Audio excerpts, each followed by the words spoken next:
Oh, yo, Nathan! Yo, I'm so hyped. Same, man. Finally, I can't wait. I got the tickets. Yeah. Killers of the Flower Moon. Oh shit! I thought we were gonna see the Taylor Swift concert movie, the Eras tour. I'm a Swiftie. Martin Scorsese just dropped the movie, Nev. I was not aware of this. I guess you could still wear the hat. I mean, Yeah, right? yeah. Okay. You know what? Fuck it. I'm Let's wearing go. it. Let's go.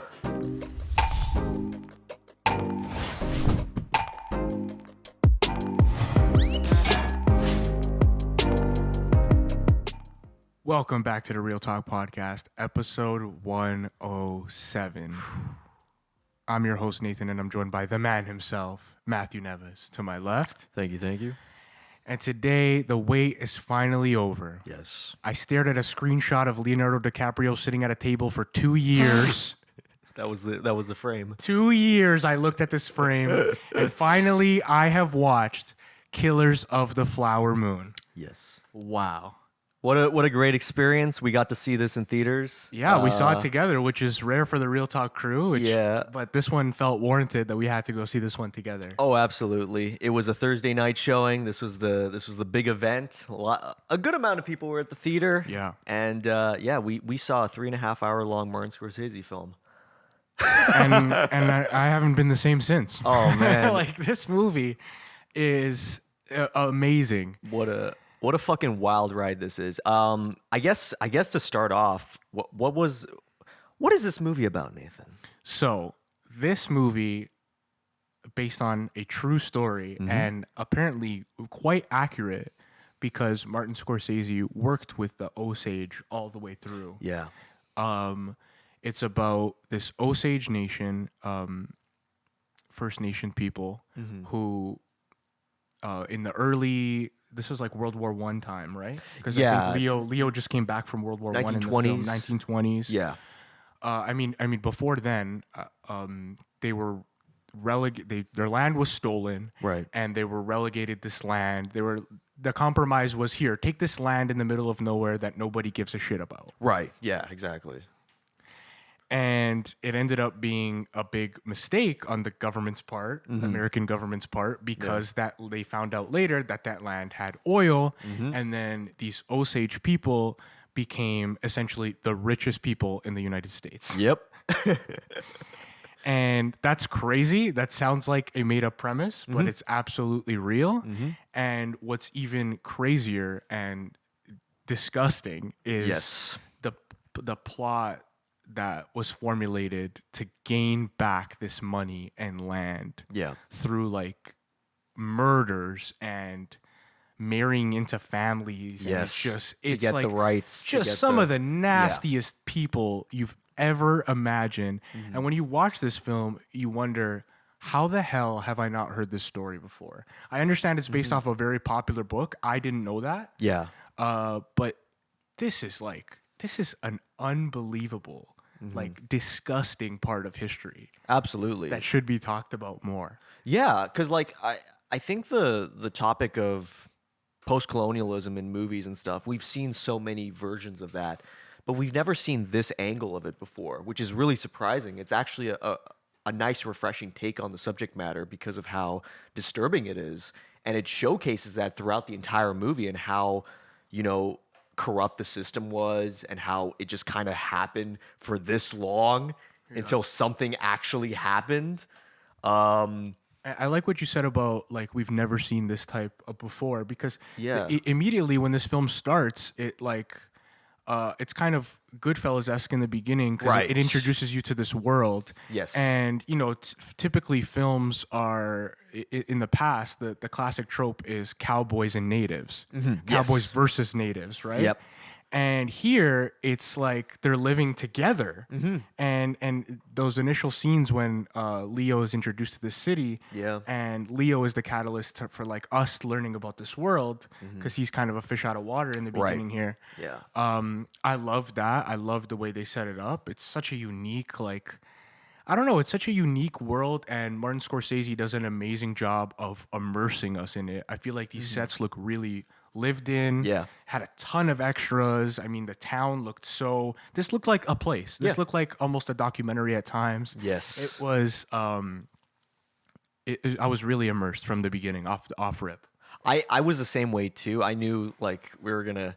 First off, this is our first time watching a Scorsese film in theaters. Oh man! So already, like him introducing the film, it's such a weird experience that was of him talking goosebumps. about it, I had putting goosebumps. same because he's putting his heart and soul into this movie, and I fully agree with the environment. Like you get into this world, and you're just like, wow, like it just feels so natural because there's so many movies that try to do it and it just comes off as boring, like typical establishing shots versus this interpretation. It's just like, I don't know. I really fucked with it. These And establishing shots you see here, it's like you see so many people that look like they're just living their own lives in it. Yeah. And it's just, you just buy into it immediately. it's also gorgeous shots, cinematography. Gorgeous. Holy fuck! The cinematography in this film is amazing. It doesn't feel like it's flashy. It's just showing you how it is, but it also has a reason why these images are shown to you that way.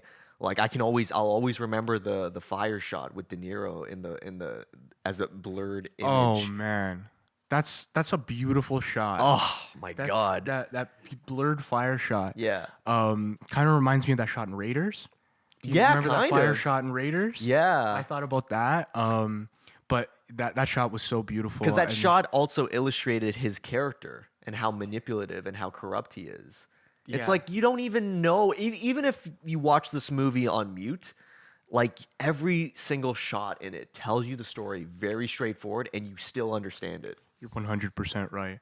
I know the cinematographer for this film is the same guy who shot Barbie, actually. Get the fuck out of here. Are you serious? Yeah, I believe so. Yeah. Yo, true cinematographer. I've been trying to find his name. I know looking that up the one of the writers is Eric Roth, who we've talked about various films he's written before. He wrote The Irishman. He wrote Curious Case of Benjamin Button. He wrote Forrest Gump as well. Wow. So he's worked on a ton of classic movies. So it's not a surprise that the dialogue in this film fucking rocks. Yeah, It and really hits. This script definitely went through some changes. Yeah. The original draft of the script was centered around Jesse Plemons' character, who Oh. was supposed to be DiCaprio. So DiCaprio was gonna Wow. play the FBI agent, and this was gonna kind of be a whodunit mystery. Yeah. But I think Scorsese kind of said in some of his interviews that felt like too much of like, oh, the FBI is the hero in this movie. Yeah, And the which truth is- is the FBI is not the hero because these people were not even brought to justice, Yeah. even though they were arrested. That's true. These people were not brought to justice. And we find out in the end that they walk free Yeah. afterwards and Yeah. live these whole lives. And these people should have been thrown under the fucking jail. Exactly. Man, that FBI aspect, I really agree with it too, because it's like this weird sense of, and I've complained about it in recent movies, FBI, CIA, this glorification of it in modern action movies, which I fucking hate, because it's such a typical story. Even if you look, let's be honest, it's a corrupt system. But even if you take that part away, it's just so much. You see it all the fucking time with the NCIS bullshit. So I'm so glad that they went with this aspect of it, of just showing them their true nature. And what was cool here about the FBI is that even though it's like you said, the FBI is like almost a trope in film now. Yeah. Coming in and saving the day. Right. But it's like this is like the origins of the FBI. Like That's the true. FBI was basically formed to work on this case. Yeah. And it's one of the first cases the FBI ever worked on in American history. Holy fuck, Which man. is like, and you get that 2 hours into this film. Right. It's unbelievable. Because that's another thing too about it, is that like for a movie that's like what 3.5 hours long, it doesn't feel like that at all. I want to address the runtime because Yeah. I keep seeing the headlines. Same here, man. Every time I see people talking about it, it's the runtime, 3.5 hours. Listen, Avatar Way of Water is 14 minutes shorter than this movie. It is. You had that time for Blue People. You don't have that time for Martin fucking Scorsese? Like, if you're gonna trust anybody with that runtime, you don't have an extra 15 minutes for Marty? Come on. I know. He's the greatest director of all time. For me, when it comes to runtime, I look at it as if it warrants it, then it warrants it. This movie fucking warranted it. Dude, I would have wanted to see 30 more minutes. If this movie had pacing issues, fine. But it just doesn't. Doesn't for me, And no. it's like the runtime seems to be the biggest thing where people are split on, but everybody kind of agrees from what I see that the pacing is phenomenal. Yeah. And you're incredibly immersed. So what's the problem? I think it's more of a reflection of audience Attention span? Oh, yeah. nowadays than anything, because there's actually been lots of 3-hour movies that came out this year. Absolutely. And- Oppenheimer was one. Avatar, we just discussed. Like, there's the fucking Avengers movie Endgame was 3 hours long, and that's like a hodgepodge of action scenes. Right. It's This- like, for this, I don't care if it's 3.5 hours long. It's a great film. Yeah. And and you can't say, I don't think anybody could say, oh yeah, I could have cut an hour out of that film. Get the fuck out of here. Fuck no, you couldn't have What cut are you an hour cutting out out that of film. this? There's no fat in this film. Every scene has a reason for it to be there because it comes back at the end of the movie. You need to have that pacing to understand why these characters are who they are and their downfall. Yeah. You need to see Leo's fucking downfall, and the only way to see that is to showcase his love, his relationship, his children, everything Yeah. like that. Because once you see all that, that fucking last shot with him and his wife leaving, walking away from him, that hits way fucking Yeah. harder. Yeah, this story hits hard because we see all this unfold. We see every single plot to kill these people. Like, Yeah. we see it unfold slowly, and we see how the family dynamic changed with Leo getting more involved in the family, but Yeah. also getting more roped in with his uncle. Yeah. And there's so much dynamics that plays out that has to play out the way it does for it to hit in the end, for it to feel impactful. Yeah. This is stuff you can't gloss over. This is his most complex and darkest film he's ever made. This is pretty. I would have said depressing, but the more I think about it, I know other films that he's worked on that are more depressing. This is more disturbing. Yes. I would say it's more disturbing how they illustrate various characters' death is a lot more disturbing. And that's the thing about trailers too, because I think we talked about it briefly right after we saw the film. The trailers for this movie are like very action. Yeah. In terms of, which I understand. You got to sell this movie. Apple TV's probably looking at this, Right. costs $100 million, and they're like, okay, we got to make some money for this because that's their Yeah. mindset. So we're going to make this boom, boom, boom. But it's not. This movie is not that. It has moments of action in it, like intensity.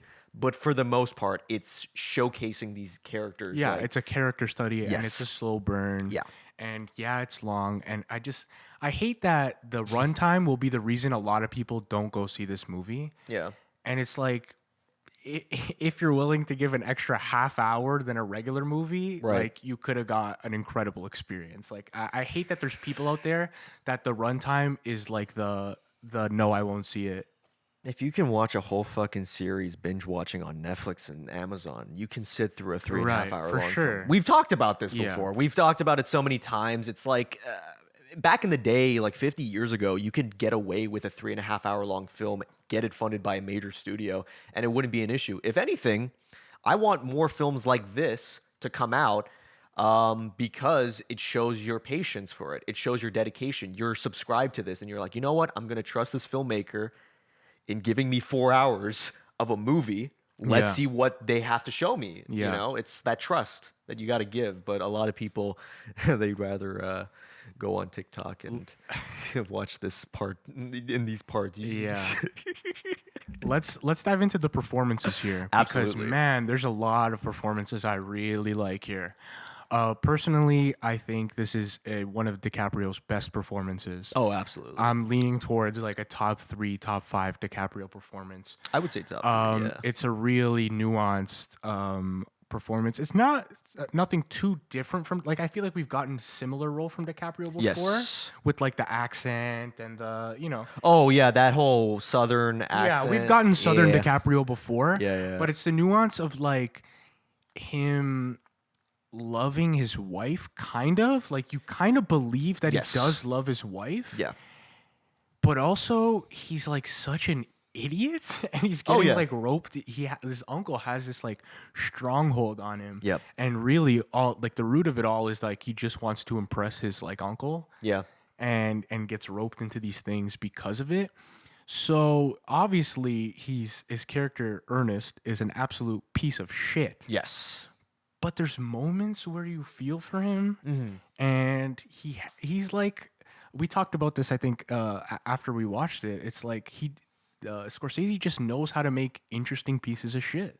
Absolutely. I mean, I think, yeah, we talked about how, like, Leonardo DiCaprio and Robert De Niro doing what they do best in a Scorsese film, playing pieces of shit. Yeah. Because they do a great job at it. And it's not that, look, I get, like, the weirdness of that saying, but it's like, you see movies that they've played people who have murdered, who have killed, who have done all these terrible things, but you love watching it. Why do we love watching these sorts of things? It's because there's always a rise and there's always a fall from all these characters. Casino, Goodfellas, Wolf of Wall Street, like those are the main Scorsese films. And then you get to this film, and even Irishman has this like post like subgenre that Scorsese has done and shows like a harsher reality of like, yeah, this is what fucking happened. Yeah, that one This hits. is what led to the it. end of Irishman hits really hard, and Yeah. it's quite dark. But I mean, compared to this, it's sunshine and rainbows. To be honest, I mean, yeah, I would say like this film is more just like showing a side of history that not a lot of people have seen. It's to me like I was not aware of like the Osage First Nations No, I and their wasn't as history well. behind this, and it was really nice to see that. I feel like in cinema we don't see a lot of First Nation, Indigenous cinema as much, or if you have, it doesn't get brought up within a lot of mainstream films, which kind of sucks because, in Canada, like we have NFB, we have a lot of films that fund those types of films. Yeah. So it is nice to see like a big film. Sorry, I said $100 million. This cost $200 million. $200 million. Yo, fucking ate of that. They put the money where it was, like in terms of quality. And it shows, man. Yeah. It shows in the sets. It shows in these big, beautiful, wide shots that Scorsese is able to do that are full of life and look extremely lived in. That $200 million was $200 million well spent. And I think it's because Scorsese was so passionate about telling the story that he really made that money stretch, and it shows. Absolutely. It is nice, too, that Apple TV, it was weird seeing their fucking logo in theaters. I was like, what the fuck, man? It was weird, yeah. Fuck it, whatever. We get But- to see a Scorsese film in theaters that is a hey. worldwide release, because they made a big deal out of that, too. It was going to be just select theaters like Irishman, which I couldn't fucking see Irishman in theaters because of Yeah, that. I'm I like, know. they're not showing it anywhere. But luckily, this film was able to, so if we get to see more Scorsese films in theaters because of this, that is Amen. yet another positive. Amen. Shout out to Apple for that. Yeah. The other performances, De Niro. I think this is his best performance in 20 years. 20 years. De Niro's had some good performances. I will always look at The Irishman as like, You think personally I thought this was a better performance than Irishman. I think it's because of the fact that I like depressing sad De Niro over maniacal De Niro. Yeah. But in all fairness, like his evilness is shown so evidently in this film, and it's so creepy. Yeah, It's so disturbing. And I also think he steals most of the scenes that he's in at his age. He still has this absolute presence, and he's not just like, I'm just so glad to not see him as the old grandpa character in a comedy and shit. It's like, you wish Marty could make a movie every year so we don't have to watch movies like fucking Bad Grandpa or whatever. Bad Grandpa, Dirty Grandpa, my battle with Grandpa. I don't know. He's been doing a lot. I saw him in that Sebastian Maniscalco. Oh yeah, where he plays his dad. Right? Hey, I'm an Italian dad. Don't mess with me. And Sebastian Maniscalco's like, yep, that's my dad. It's like, the last couple of years, you kind of forget, not forget, you never forget how good De Niro is, but you just haven't seen him in a role like this other than Irishman, I'd say. Yeah. And he reminds you here that, yeah, he's older, but man, he still fucking got it. He's got it because of the fact that him and Martin Scorsese have worked together for 50 years. Yeah. 50 10 years. films, I believe. 10 films, 50 years. They went from Mean Streets to this film, and it shows Christ. how well they know each other because of how great of a performance it is, from him. But in terms of like other performances, the one that really stood out to me was Lily Gladstone. I mean, 100%. she fucking nailed every scene. I feel like a lot of actors have this impression that like oh, if you're acting with another big name actor that's like bigger and more popular than you, then it's very like Yeah. intimidating. But for her, it's just like it never felt like that. No, she's amazing. I love the early stuff when she establishes like her character and her building the relationship with Leo. I think Right. that part is cool. But to be honest, she's for 75% of this film, she's either dying or grieving. That's a nightmare of a role to play, and she does it very convincingly. That's another thing too. I would like to point out. I do have some criticism about this film. The more I think about it, because I think after both of us we saw the film, 3.5 hour long film, Martin Scorsese dealing with very disturbing, messed up subject matter. Yeah.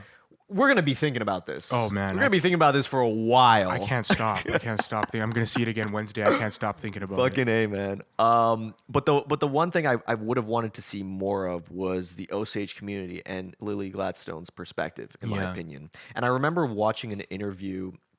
I forgot his name, but he was helping out on set. I think he was the interpreter for the Osage First Nations people while the movie was being made. And he gave a really interesting insight of it. He was very respectful of Marty's decision to showcase it from DiCaprio's perspective. Yeah. But because of that, you're not really seeing the true love nature of it because of the fact that he is in fact a piece of shit, which is, we can go into that later. But another thing he explained was he wanted to see more of the Osage perspective because of the fact that they are very important in this film, which I fully agree. But he Yeah. also says in it, which it made me think about it too, it's like, well, if you're going to have more of the perspective of the Osage community and it's just about them, would it be just better to have a filmmaker who has that background? Which I agree with. I feel like, Martin Scorsese, if he knows something, he knows how to showcase characters like these with flaws Yeah. and show their rise and fall. Yeah, the rise and fall is Martin Scorsese. Yeah. In a nutshell, his best films are these stories that immerse you in this world and you almost to the point where you almost want to be in this world, and then show you how fucked up the repercussions actually are. Yes. And it's Goodfellas, it's Irishman, Yeah. it's this film as well. And I think to do that story, you needed to center around Leo and De Niro. No, yeah, for sure. It is nice though. I mean, like in a perfect, like for me, like to make this film even better for me at least, I would have wanted to see more of Lily Gladstone. I would have wanted to Yeah. see more of the Osage community. And hey, I'm fine with watching an extra an hour long movie. I don't care because this pacing fucking works. I wonder how much is cut. Not a whole lot. Scorsese's not really known for like cutting a lot of shit, but I mean, I think Thelma Shoemaker, she edited this film as well. She's edited a bunch of Scorsese's films, so it's like she's also involved in it too. So I'm curious as to like what did they cut down? Like, I wonder if there was more Lily Gladstone. I do kind of agree that in the second half, mostly. it'd be cool to see more Lily Gladstone for sure. Yeah. I mean, when you see her, she's either getting news that one of her family members just Right? passed away. Jesus fucking Or Christ. she's fucking dying from Yeah. her husband literally fucking poisoning her every day. Yep. It's a nightmare of a role for her, but she does it so well, and it's so believable. And even in those scenes where she's like dying or grieving, you still see that love for Leo, which makes the story all that more tragic. Yeah.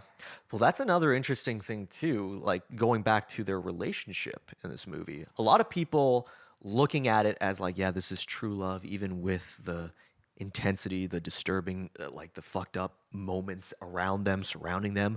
But for me, I think it was more of DiCaprio's psychological aspects of himself being like, thinking that he's in love with her so much, despite the fact that he's doing so many terrible things around her. Yeah.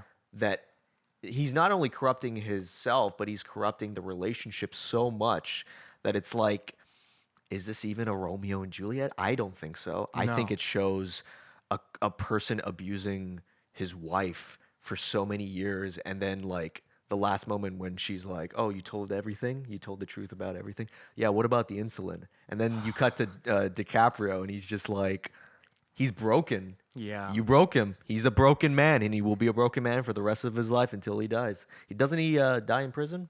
Yeah. I think so, yeah. Yeah. And that's the thing too. Well, It's no, like, actually, I don't think he dies in prison. I think he gets released. gets released and from then he ends up living. I'm pretty sure. oh, you're right. He says Sorry. he ends up living in like a trailer. Yes. And just getting drunk for the rest of his days. That's true. Which again, Which is just as tragic. I just guess. as tragic, dude. Nobody. He doesn't deserve a fucking happy ending. De No, Niro's obviously character, not. De Niro's character was even more fucked up in terms of just getting released and. Just getting really and living out the rest of his days, and I'm Yeah. sure still having money and shit. Oh, like, yeah. just like living comfortably. The power's still there within him. Yeah. And oh my god. And man, you can like see the real pictures of this guy, and he had the same fucking glasses and the same fucking hats that De Niro wears, and you're just like, wow, this is a real man. What a nasty guy. Yeah. Like unbelievable. This film. A lot of those people, and it's subtle too. A lot of character actors giving off that energy of just like there's something in them that's like maniacal. Like Yeah. they're hiding something, and it's like De Niro said. It's like, if people are hiding something from you, you can hide something from them. It's like, ooh, Yeah. holy And fuck. when you look into the history of the true story, it's like almost all the like white people that lived in this town Yeah. were all almost kind of in on it. If they weren't in on the murders, they were in on turning away, like looking a blind eye Yeah. at these murders and not looking into them and letting them get away with the shit. And when they were somewhat vocal because they couldn't handle it anymore, they were not alive for too long. Yeah, exactly. So out of fear, they all kind of were complicit in letting this shit happen. Cast, I want to talk about the supporting cast a little bit more. Go for it. Because wow, this has some great character actors, like you said. Absolutely. We get Jesse Plemons 2 hours in. Yep. And we need to give Jesse Plemons his flowers. This motherfucker don't miss. He doesn't. He doesn't miss. He's great in everything I see him in. Yeah. And I think he's at that point. Give him the starring role in something. Yeah. I really do think he is, man. He's grinded these supporting roles to perfection for fucking years. Yeah. I fully agree. This guy has been, I mean, even what was his earliest role? Breaking Bad as Todd. Right. So like you get a role like that, and then you see him in every other thing that's like film related, and it's like he doesn't get typecast as that. No. Because that character is nothing like this character, and I've seen him in various other movies, and he's amazing in it too. So yeah, I fucking agree with that. He's great in this movie. He brings this confidence. He even brings this comedy at times. Like I love that scene where him and Leo are he's knocking on Leo's door. Oh my god. And he's knows like, something's fucked up. He's like, I'm here to see about the murders. And Ernest goes, what about them? He's like, who did them? Who did him? Yeah. He was wondering. And then like after Leo's like, all right, get out of my fucking house or whatever. He's like, okay. That's another point. It's like this film finds like this is one of the most tragic, nasty stories I've ever seen on film. Yeah. But it finds moments, I feel like Scorsese finds these perfect moments to add in some comedy and Yes. somewhat lighten the situation, but not take away from the severity of it Yes. and never feels distasteful. No. But there is funny. We laughed a couple of times in Oh, this yeah. film. It's very dark humor in terms of like, I always think about that one shot. Like you said, very documentarian with the shots where DiCaprio, right after the FBI gets him, he runs to De Niro at a fucking event. He's like, they know something. And De Niro is like telling him to shut the fuck up because they Yeah. are watching him. And it's like this great moment. It reminds me of like my God, it reminds me of like a Goodfellas moment with him and Leota, Yes. back in the day. And it is nice seeing DiCaprio and De Niro act amongst themselves like in a scene together because Scorsese's worked with both of them a good amount of times. De Niro was, of course, his first, and then DiCaprio was more in the 2000s. He started working with him more often, and it's nice seeing that dynamic because you never see DiCaprio as like the role model in this scenario. It's De Niro is the father figure, DiCaprio is like the son to him, and it's showing that. And fuck, It's beautiful to see them act together. I think that it's one of the main reasons that this movie will age like fine wine. Yeah. Because, we have them both here now, but it's like in the future, you never know. And this Yeah. is forever on film. Yeah. Leonardo DiCaprio and Robert De Niro, two of the best actors Yeah. of all time, working together in a Martin Scorsese picture. And Yeah. it'll be watched in 100 years. I feel like it's one of those movies. I want to say another supporting actor that really fucking worked. Would have wanted to see a little bit more of him, but the parts that he is in, he fucking owns it. It's your boy. Well, I'm gonna say two then. Okay. I'm gonna say the obvious one, Brendan Fraser, Yeah. who has like two fucking amazing scenes. He has one in the court he does. where I'm gonna be honest, when he's starting the yelling and stuff like that, it felt like a Coen Brothers movie, man. Man, I wanted He's more. like, this man I'm representing him too, and it's like you can't represent both. I wanted more out of that courtroom. Oh my god, the courtroom scenes, yeah. fucking, they fucking worked. They were disturbing. They were entertaining. They were very, very intense. Very. I can't describe it more. But he has a scene in there, and he has a scene with DiCaprio where he's like, "You dumb boy," Yeah. fucking like treating him like a child, and it's like he was like the Saul Goodman of this scenario. Yes, he was. So good on Brendan Fraser for that. But there was another supporting actor that I want to talk about briefly. The actor's name is Tatanka Means. He plays John Wren, one of the FBI guys. yeah. He probably gives my favorite line in this movie, and it lingers because it's at the part with the fire. Okay. And he's talking about how a lot of these cases, it's like, you're more likely to arrest this man killing a dog than killing a native. Like, let's be honest, guys. Yeah. And he says that so, like, nonchalantly. And that's the one Yeah. that, like, if you get something out of this film, that line kind of represents. He does say it so nonchalantly, Oy. and it speaks to the mindset of these people. Because every time they talk about when they're planning these crimes, like De Yeah. Niro and stuff, they speak as if they're speaking about, oh, we're making plans to go have coffee next week. Yeah. They don't. There's no. It's just like, oh yeah, just tell him like it's time for him to do the job. Do the job, yeah. You're That's going to it. have to do this. It's like fucking. We have to slow down your wife, right? We have to start poisoning her, right? Like Yeah. you know that. Like, Yeah.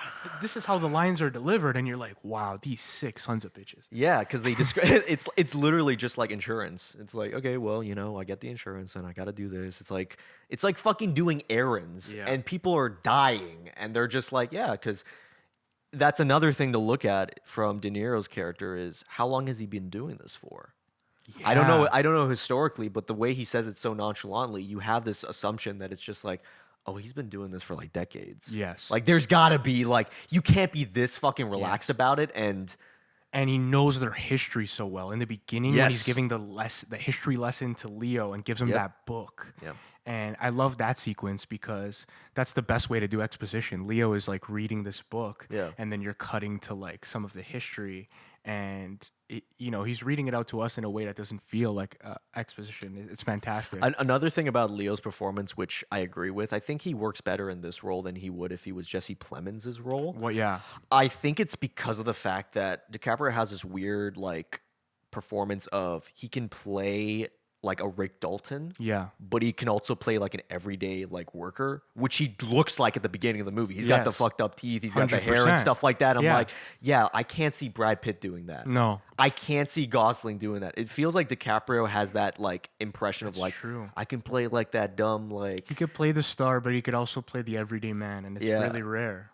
and you see that contrast of him like with no money versus he's got that cowboy hat. He looks like fucking Rick Dalton. It's And I'm really like, what just the hell? Yeah, you fuck up his teeth and you change his hair a little bit, and he's like the other everyday man. But I know we're a little short on time, so I want to get to the ending. Okay. Because the ending to me is the most memorable part of this film. It is. I think it did something that I've never seen before. And it really made a lot of biopics with the black screen endings put Yes. put them to absolute shame. Yep. Because what happens here is that we just cut to like 1960s kind of era. it Probably looks like. 60s, 50s, yeah. Yeah, that's what it looks like to me. Yeah. And to me, this scene is just like a commentary on everything. It's a social commentary in itself because they're doing like this true crime live. Yeah. Like, I don't even know how to explain that. It's like Like a radio show. like a live radio show Yeah. where they're telling the story of the Osage, and they're putting these wacky sound effects in it.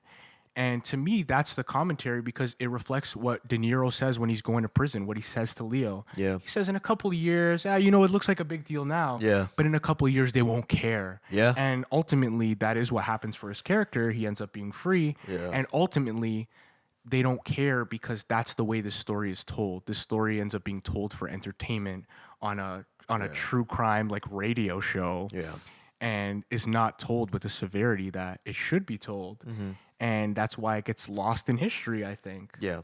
Another thing too, like about that scene that really worked was when you saw Scorsese. And Marty having the last line of this film come out of his own mouth. Do you know how fucking confident you have to be It's gangsters. as a director? It's gangster as fuck. To bro. have yourself in this movie with the subject matter that you're putting on, and it's just like you have to be confident. You have to have that sincerity and everything like that. It's either all or nothing But type it of 100% had it. Yes. And I think it brings back and shows how near and dear this project was to his heart for Yes. him to have the last line and come out and read like that. Yeah. And the last line he reads was that in her obituary, the murders were not mentioned. Yep. Which is like one of the most fucked up parts. Yeah. Is like that they kind of gloss it over. And for him to be reading that line, I think shows the reverence and respect that he has for the Osage, and the reverence and respect that he had to, and how important he felt this story was to be told in the right way. Yeah. And that's what makes this film a masterpiece, a 5 out of 5 for me. 5 out of 5 for you? This is the first 5 out of 5 film I've given off a theater reaction. Oh man. Since we've been on Real Talk together. Yeah. The last 5-star film I gave was from our 70s episode when I watched One Flew Over the Cuckoo's Nest. That's a good one. To me, this is a 5-star masterpiece. I don't think it's the most rewatchable film in Scorsese's filmography at all, because this film is fucking depressing. It is. I'm not gonna lie, I'm gonna see it again on Wednesday. I'm gonna be depressed as fuck, and I probably won't watch this film for a while. Yeah. Because it really sticks with you. I drove home from the theater in absolute silence. Yeah. And I've been thinking about this movie like every hour since. I don't think it's his most rewatchable, but I think from a cinematography standpoint, from like the writing, the acting, it's a masterclass in so much. And for Scorsese to be doing this at 80 years old, it's like, man, you're just flexing at this point. Yeah. I'm feeling a lot of positives as well with it. Do I think it's Scorsese's like best film he's made in the 2000s? I mean, it's Scorsese. He's hit so many fucking times. Of course, you he's hit can't. so many times. It's so, you know what's harder? It's harder to find a Scorsese film you don't like. Yeah, Because of that, he's putting so much passion into it. I'm looking back and I'm processing it still. For me, I'm probably gonna give this a 4 out of 5, so 8 out of 10. I think The Irishman is a little bit more depressing. I really like that like sad aspect of loneliness. This one, on the other hand, is showcasing something that a lot of people don't know about. And I think like Scorsese did a great fucking job in showing that, in teaching people about this history that nobody has heard of, despite the fact that we know so much about post-colonialism already in history. It's fucking a breath of fresh air to see a different aspect of it in cinema that's like this important. It is important. It is important to tell these fucking stories, and if anything, It's extremely important and relevant, because Yeah. like things like, you know, we're like even in Canada with the like residential schools, and Yes. like this stuff is being uncovered still today. It's like it's still incredibly relevant, even though this story takes place mostly in the 20s. Yep. And it's like we're talking about 100 years 100 ago. years, yeah. Like and a lot of this stuff rings true, which is unbelievable. It's hard hitting. It's emotional. It tackles all the subject matter in a very respectful and professional way. And yeah, what can I say? It's a Scorsese film in theaters. Watch it like ASAP. It's an absolute must-watch film. That's the most I could say is please go see this film. Please don't be discouraged by this runtime. Go watch it, and I think there's going to be something you like in it for sure. Absolutely. Fully agree. We'll end it off there. Thank you for watching this episode of the Real Talk Podcast. I would love to hear your review of Killers of the Flower Moon in the comments. Please let us know. Don't forget to leave a like, comment, and subscribe to your boys. We'll catch you in the next one. Take care. Brush your hair. Peace.